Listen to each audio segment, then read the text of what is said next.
Ei, amigos! Boa noite para todos.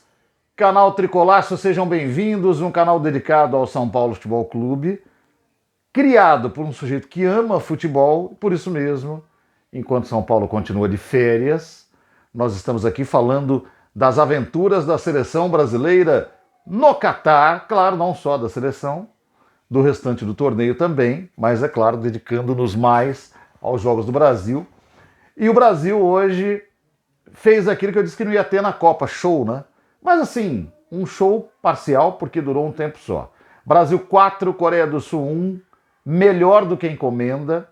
Não que eu achasse, no modo racional, que seria difícil, mas eu achava que era um jogo, pelo que a Coreia, não pelo que a Coreia jogou na Copa, a Coreia fez jogos terríveis, especialmente no início da Copa, mas era um time muito aguerrido, tem um jogador especial que é o Son, e eu mesmo cravei nos meus palpites lá 2-1, e achava que ia ser um 2-1, com o Brasil jogando bem, com a Coreia assustando um pouquinho.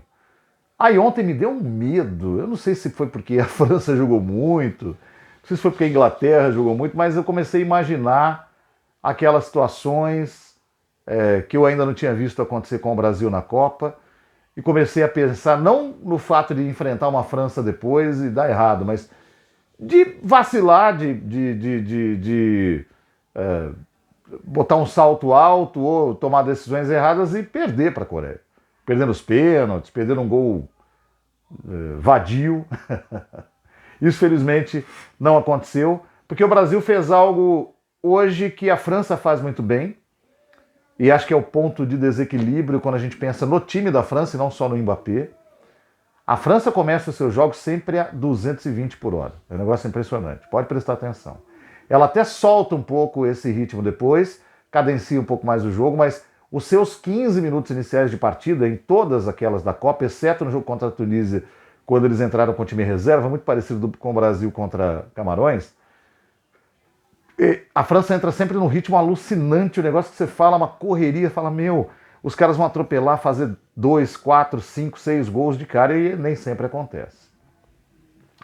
E ao Brasil, faltava um pouco isso. O jogo do Brasil é naturalmente um pouco mais cadenciado, mas há momentos em que há velocidade também, e eu não tinha visto isso acontecer na Copa ainda, mesmo reconhecendo que os adversários do Brasil na primeira fase eram adversários realmente duros, né?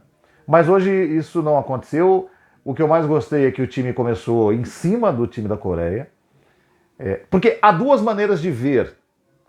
Eu sempre falo isso, já falei isso em análises de jogos do São Paulo, e falo aqui também na análise do jogo do Brasil e de qualquer outra equipe. Falei isso no jogo da Inglaterra contra o Irã também.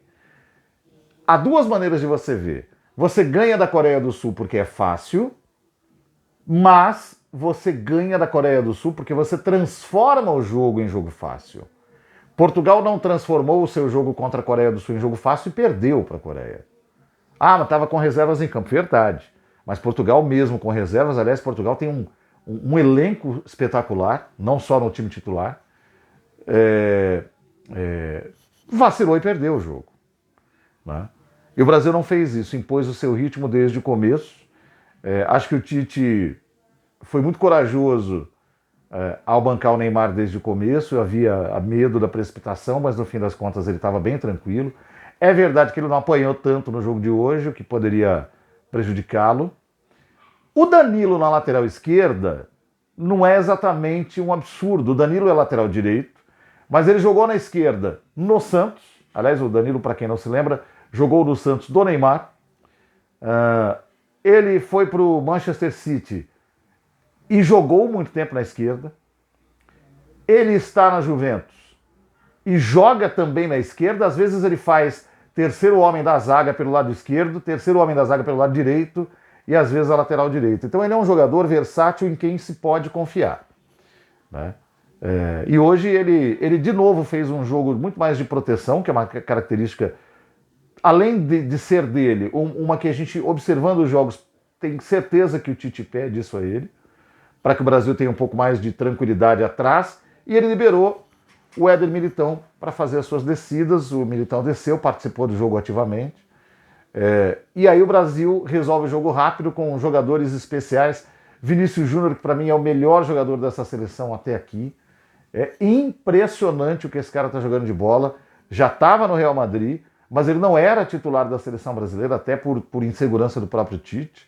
Mas o Tite está tendo que provar. E aí tem uma dose de honestidade do Tite de mantê-lo no time titular, e assim será, tá na cara que ele está convencido disso. Fez um gol de jogador veterano, né? É bom lembrar que o Vinícius Júnior tem 22 anos de idade. De veterano, porque ele pega o gol aberto de frente para ele na diagonal e ele dá uma matada de meio segundo e dá o tapa. E a bola vai lá do outro lado, passa no meio de 5 jogadores da Coreia, faz um gol espetacular numa jogada do Rafinha. É bom que se diga que começa com o Neymar. Aí o Brasil tem o Richarlison, que é um jogador interessante, né? O Richarlison, ele não é o mais famoso. O Richarlison não é um protagonista no seu time, porque ele não é titular absoluto, ele joga, muitas partidas ele começa como titular no Tottenham, de Londres. Em outras ele começa no banco, mas ele sempre joga. E o Richarlison não é um jogador de plasticidade, né? Mas ele é um ótimo centroavante. Ele tem aquele senso de oportunidade do centroavante que todo centroavante obrigatoriamente tem que ter. E o que ele faz no terceiro gol do Brasil hoje é digno de muito aplauso. Porque eu disse já lá no primeiro vídeo, né? Uma coisa legal dessa seleção brasileira é que ela não é mole. Ela não é uma seleção brasileira acomodada. E alguns jogadores têm esse símbolo, um é o Vinícius Júnior e o outro é o próprio Richarlison. Quando ele disputa a bola de peito depois de cabeça com o zagueiro e faz as embaixadinhas de cabeça, ele não está esnobando o cara, é a única possibilidade que ele encontrou de manter a bola sob controle. E quando ele consegue se livrar do cara ali, ele solidariamente encontra o Marquinhos entrando e toca para o Marquinhos. E o Marquinhos encontra o Thiago Silva, olha que coisa, 2 zagueiros do Brasil. E o Thiago Silva, num olhar, já diz para ele, vai. E dá aquela enfiada maravilhosa, ele chega e bate no gol. Um golaço, um gol lindo de se ver, numa linha de passe sensacional. O Neymar fez um gol de pênalti, num pênalti sofrido pelo Richarlison, pênalti juvenil da Coreia, um pênalti que você não faz em jogo de vila. E o quarto gol, um gol também de bola trabalhada, da direita para a esquerda, da esquerda para a direita, com o Paquetá chegando, chutando de primeira, fazendo um gol importante para ele e para o Brasil. 4-0 no primeiro tempo, cabia mais no primeiro tempo, cabia no segundo tempo. Quem conhece o Tite, dos clubes que ele trabalhou, do Corinthians, do Grêmio, do Internacional, sabe que é assim, né? 4-0 virou pro... Olha, gente, tem jogo sexta com a Croácia, vamos na boa, troca passe, chega na boa. E assim foi o Brasil no segundo tempo. Poderia ter feito 5, 6 gols, o Rafinha perdeu 2 vezes.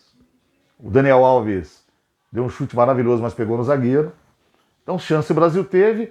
O Alisson foi bem.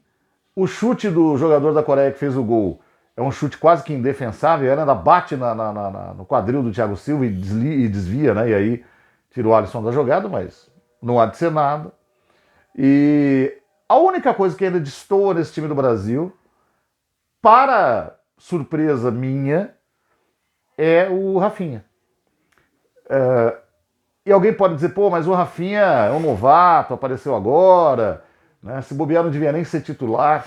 Só que o Rafinha, é bom que o brasileiro que gosta de futebol, e aquele que acompanha só a Copa do Mundo, aquele que para ver futebol mesmo só de 4 em 4 anos, o Rafinha, a mudança do estilo de jogo do Brasil de 2021 para cá passa pelo Rafinha. É no momento que o Tite convoca o Rafinha, que estava arrebentando no Leeds United e que foi bem nos Jogos Olímpicos, o Brasil muda o seu jeito de jogar. Porque ele dá velocidade do lado direito, coisa que o Brasil não estava apresentando, penetração para o centro, entrada na área e batida para o gol. Ele está aos poucos se soltando. O verdadeiro Rafinha apareceu hoje no primeiro gol do Brasil, quando ele parte para a área. Eu acho que o Tite tinha que falar isso para ele, amigão, vai para a área. Porque você é rápido, é hábil, e a hora que você entrar na área, das duas uma você tem a chance, ou alguém te derruba e faz pênalti. E naquela jogada ele que achou o Vinícius Júnior do outro lado, Mas no geral ele destoa, não que ele seja péssimo, mas ele já fez coisas mais interessantes pela seleção brasileira, né? Passa por ele, passa pela chegada do Antony, passa pelo aproveitamento do Vinícius Júnior nessa seleção. Essa foi a grande mudança da maneira de jogar a seleção brasileira até 2021 na Copa América, quando perde a final para a Argentina no Maracanã, para cá, né? Por isso, inclusive, que eu acho que se o Brasil pegar a Argentina, é muito difícil que a Argentina vença o Brasil. Porque não é o mesmo time, nem o mesmo jeito de jogar. Mas isso é conversa para uma outra hora. Foi legal o que o Tite fez com botar o Everton para jogar. Ele botou todos os 26 jogadores do Brasil para jogar, se a gente contar o jogo de Camarões de hoje. Cenas legais do jogo. O Neymar comemorando o gol, abraçando o Alex Telles, ali na arquibancada. É um cara, poxa, que ficou triste de ter saído, de estar cortado da seleção. A faixa para o Pelé no fim da partida é relevante. E, claro, a imagem do Tite com a dança do pombo para ficar na eternidade. Eu já disse que se der uma zica e o Brasil não ganhar o Hexa, essa imagem já vai me fazer feliz. Croácia é mais experiente, é atual vice-campeã do mundo, mas está num momento tenebroso.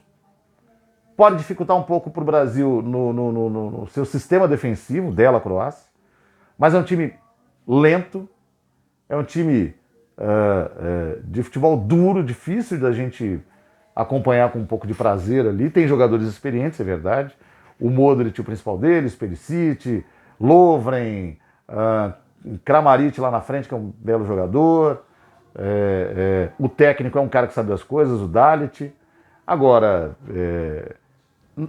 de novo, falando só racionalmente, no pau a pau com o Brasil, teria uma chance. O Brasil vai enfrentar alguma dificuldade real a partir da semifinal. Se lá chegar, e eu acho que vai chegar. E aí a gente conversa depois, né? Vamos ver como é que fica amanhã Marrocos e Espanha, Portugal e Suíça, para ver o que esse torneio reserva para a gente nas próximas aí. Valeu, gente. Obrigado pela companhia aqui. E sexta-feira voltamos depois de Brasil e Croácia, hein? Até lá!